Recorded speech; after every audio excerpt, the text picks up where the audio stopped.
Muy buenos días, con el gusto de siempre, queridos radioescuchas, de estar en esta línea azul sin filtro, como todos los miércoles. Hoy, con una de las más grandes tragedias de nuestro país. Un dicho muy mexicano, como el de que dice eso de que perro no come perro, tiene como todas las reglas sus excepciones, que no hacen sino confirmar las mismas reglas. Es el caso de la presidente de México, Claudia Sheinbaum, la judía que sí come judíos. No me explico cómo con esa cara dura de todos quienes militan en ese mal llamado y mal nacido Movimiento de Regeneración Nacional se atreve a instruir al otrora brillante rector de la Universidad Nacional Autónoma de México, hoy canciller de la República, para la sarta de tonterías que en los últimos días ha venido diciendo ante el Pleno de la Organización, de la Asamblea General de la Organización de las Naciones Unidas. Pedir como país ese procedimiento para decretar como genocidio lo que está ocurriendo en Medio Oriente, me parece que es la más desvergonzada de las actuaciones de una presidencia de México. Se habla de un genocidio cuando en defensa de la tierra de Israel, el pueblo de los judíos está defendiendo su derecho a existir ante los ataques inhumanos que sufrieron el pasado 7 de octubre del año 2023 a manos de un grupo terrorista, estos sí que siembran el terror en Medio Oriente, como es el de los palestinos de Hamás. Si esto fuera cierto, entonces entenderíamos que de 2018 a la fecha han ocurrido 3 genocidios, como el que reclama el canciller mexicano Juan Ramón de la Fuente ante el Pleno de la Asamblea de la Organización de las Naciones Unidas. Porque con más de 200,000 ejecutados en nuestro país,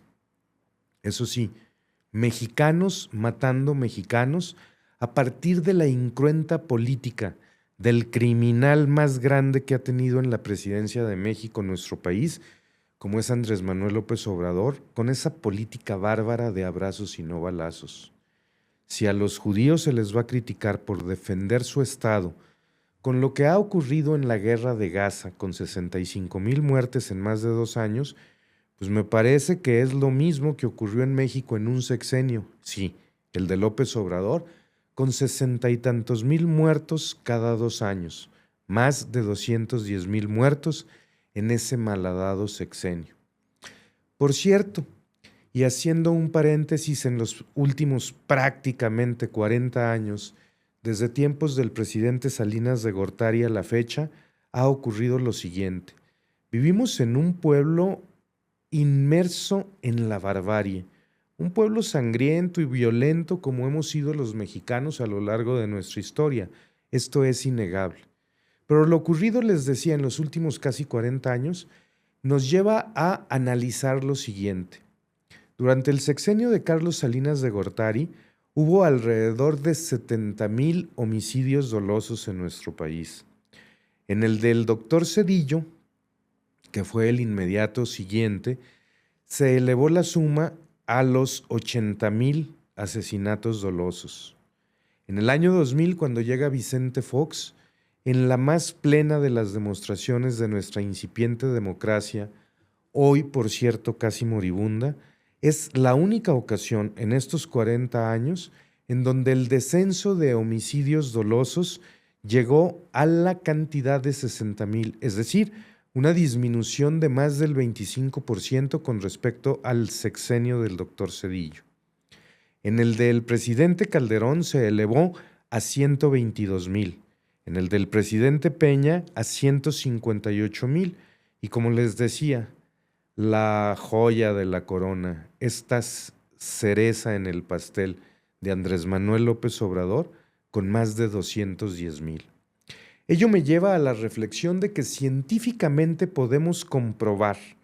que uno de los mejores sexenios y con ello uno de los mejores presidentes en nuestra historia ha sido el presidente Vicente Fox, En este rubro de la seguridad y de la comisión de delitos como el más horrendo de los crímenes, que es el homicidio doloso, pues nos hace reflexionar que el sexenio menos malo ha sido precisamente el de Vicente Fox. Si entendemos también que durante ese sexenio no solo se cumplió con los compromisos internacionales del país en el servicio de la deuda externa, sino que prácticamente ésta se redujo a la más mínima expresión en nuestra historia,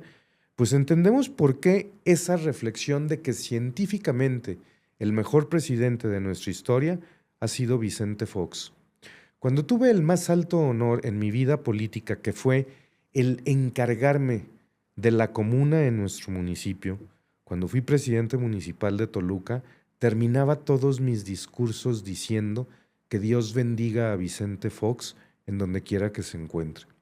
Ha sido por estos datos, hechos, palpables, y no los otros datos a los que nos tienen acostumbrados o nos han pretendido acostumbrar desde el 2018, los que motivan esta reflexión del día de hoy.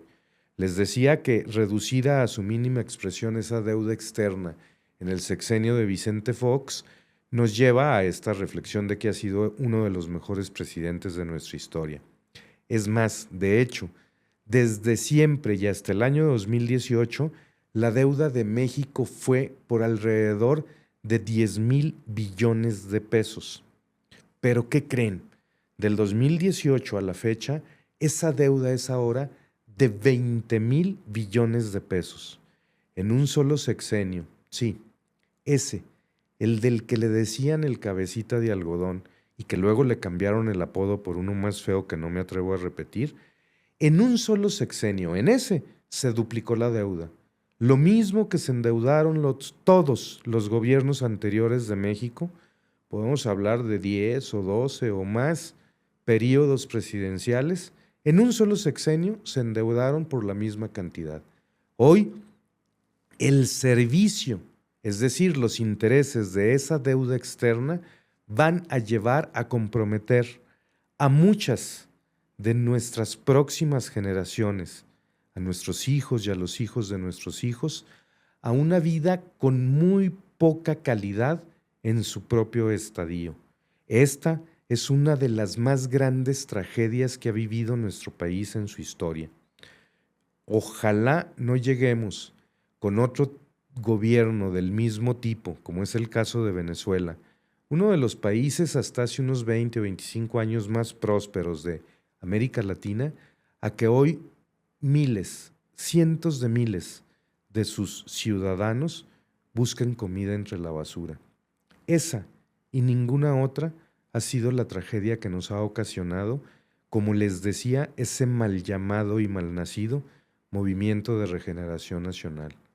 Haremos, por otra parte, lo que esté en nuestras manos para corregir ese estado de cosas. Por supuesto que desde aquí y hasta el 2027, por este y por otros medios, nos estaremos comunicando para la reconstrucción de nuestro país, para esa tarea a la que estamos llamados todos los mexicanos, y en el caso concreto de un servidor de ustedes, lo que está a mi alcance,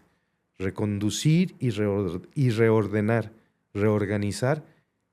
nuestro municipio,